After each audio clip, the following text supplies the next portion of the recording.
How's it going, everybody, and welcome back to the channel. I am your host, Billy Jack, franchise owner and designated supervisor here at Exit Realty Central in El Paso, Texas. Hey, so as you know, I also do home inspections in the state of New Mexico, and I have the benefit of working with a lot of different agents from different offices.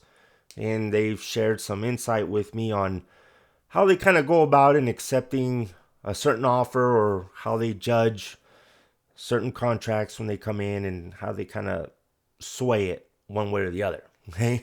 And one of the big things is how they fill out the forms, how the buyer's agent, how the offer is presented, and how it's typed out. Okay. So I'll go ahead and go over a lot of these with you. Okay. So here we go. All right.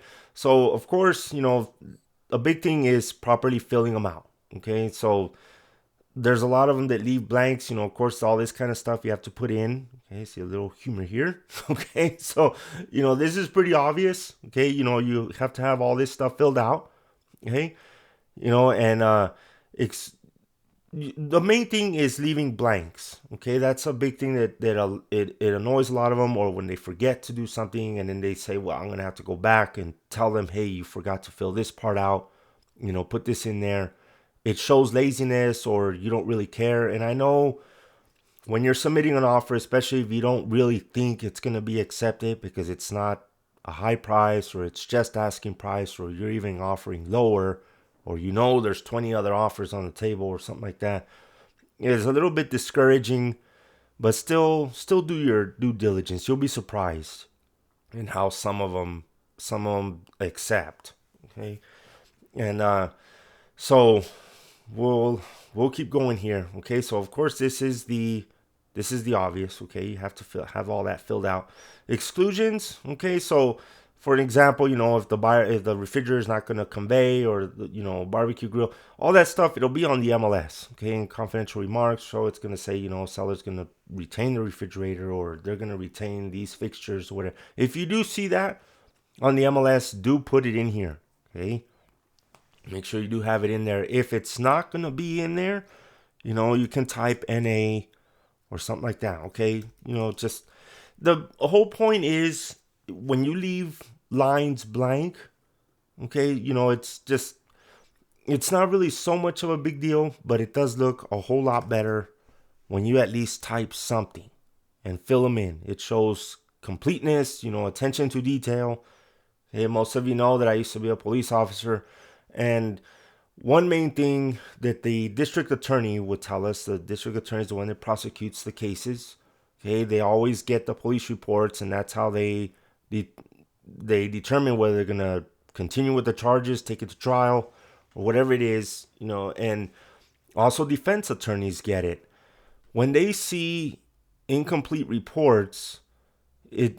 It can poke holes in their case. Okay, so it either weakens it or it strengthens it for the defense. Okay, so when you have it all complete, there's a lot of places in the report that would say that was not applicable.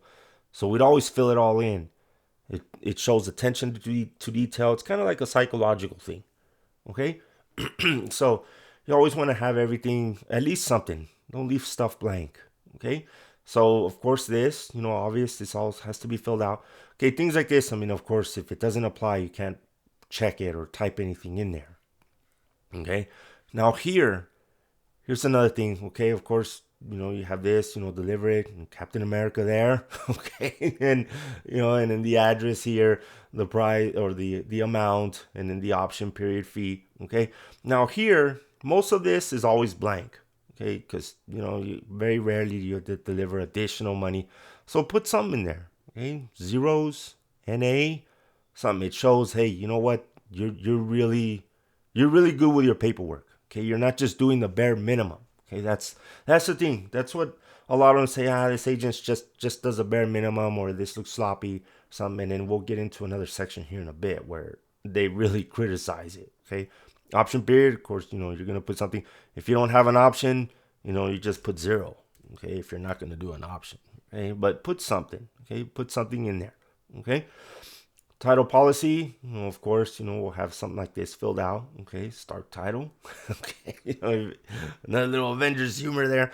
Okay, so and then here, you have it all. The basic stuff that's gonna be filled out. Okay, Now, of course, when you have these multiple ones, you can't put a bunch of stuff in there. Okay, so it's either one or the others. Okay, here, residential use or whatever the use is going to be.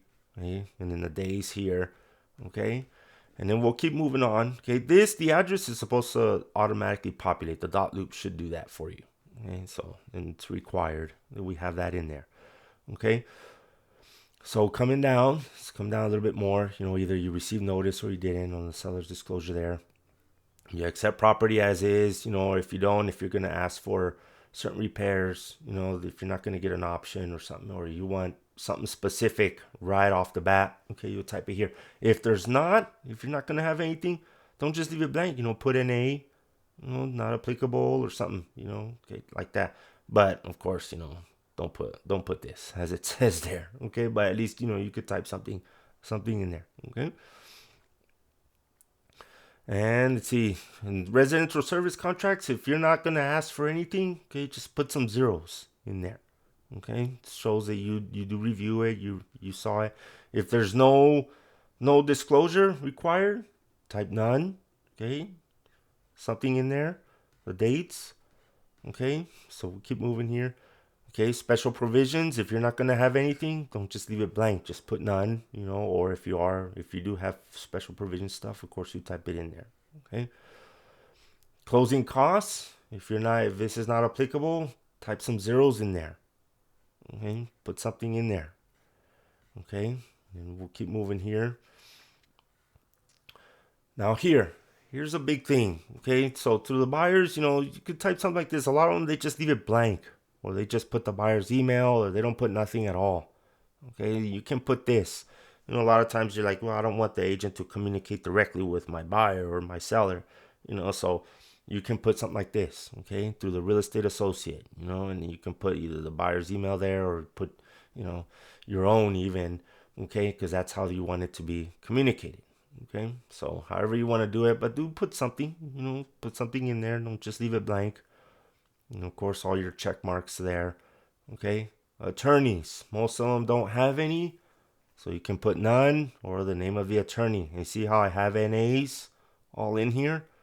Okay, shows when you see something like this, you're like, okay, this agent reviewed, really sees everything. Okay, so when you see stuff like that, every single line is filled out. It has something, it shows, paperwork's going to be straight. I'm not going to have issues. The biggest annoyance is when the agent has to go back and forth. Hey, can you put this in your contract? Or, hey, you messed this up.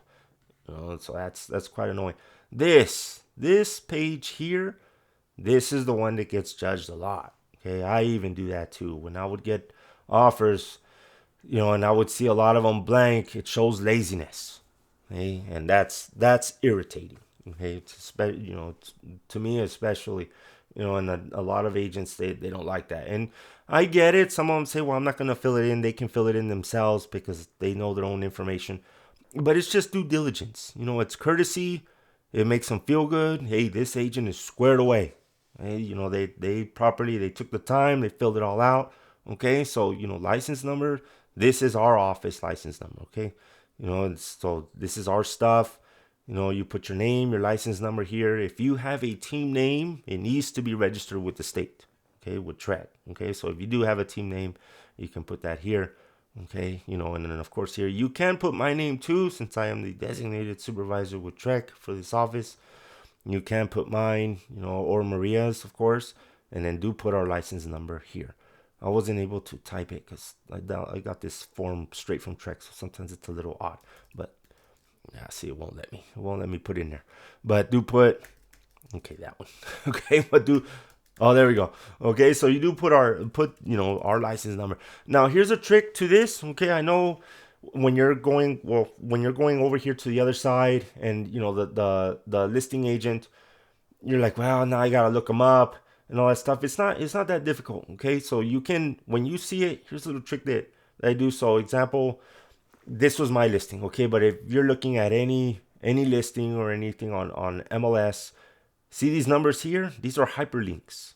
Okay. So for example, let's say, see, here's mine, and we have the on here, and this is the selling agent. Okay. So if I want to get his info, you can click on his link right here on that number. And here it is. Here's his stuff. Here's his license number. Okay. Home Pros, this is his office number. This is also a hyperlink. Okay, so you can click on that too. And when you click on that, it should bring it up. Here we go. Here's his broker. Any more? Okay. The office doesn't have a license number there, but sometimes MLS won't put it all. But you can click on that broker license number or the hyperlink there, and then here you go. Okay, you see the address here. Very simple. What you can do is just highlight it and then copy it. You see, you can copy it and then paste it over. Okay, here's their license number right there too. Okay, so pretty simple with that stuff. You can also go over here too and see these are the MLS numbers there. Okay, and it should, there it is. Okay, same thing. See, so pretty easy just to do that. Always have them both open at the same time, and then you can get it going just like that. Okay, and then you have it all filled in. Okay, you can see it all here. You put their number, their license number, and you have it all filled in. This, if you're submitting the offer, this is not going to apply. If not in the same office. Okay, so just put some NAs on there. Okay, because you already have all the other stuff listed up here. Okay, so do have this filled out completely, and that really carries some good weight. When they see that, they'll be like, man, this agent's squared away. This should be an easy transaction. They're good with paperwork. They take pride in their work, and they're not lazy, especially if you don't know the listing agent. If you do have a very good relationship with them, well, okay, you have an advantage there.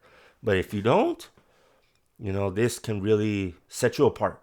Okay, because everybody leaves a lot of this stuff just empty. Okay, and that's not right. Okay, you should have it filled out. You really should. Okay, that's why it's there. Okay, broker fee, of course, do put the percent. Okay, the percent, not just a number, but also with the percent, unless it's stated otherwise on MLS. Okay, and that's really it. Okay, the rest of this stuff, you already know what that is. Okay, so this is important. This really gets judged quite a bit. Okay, so that's really it. Just a quick little tip there for you. When you do have all this kind of stuff filled out, really complete. Every line has something on there. It shows pride. It shows that you take effort to fill out your contracts, and it'll carry it. It makes you more reputable. Okay, with the listing agent, especially if they don't know you. And you're more apt to have your offer kind of pushed. Okay. All right, you guys. All right. So hopefully this helped you. Any comments, questions, concerns, you can always reach out to me. If you like this video, give me a like. Okay. And if you're not subscribed to the channel, do subscribe to the channel so you can get automatic updates whenever I upload these videos. Alrighty, y'all. Have a good weekend or weekday whenever you see this video, and we'll see you on the next one.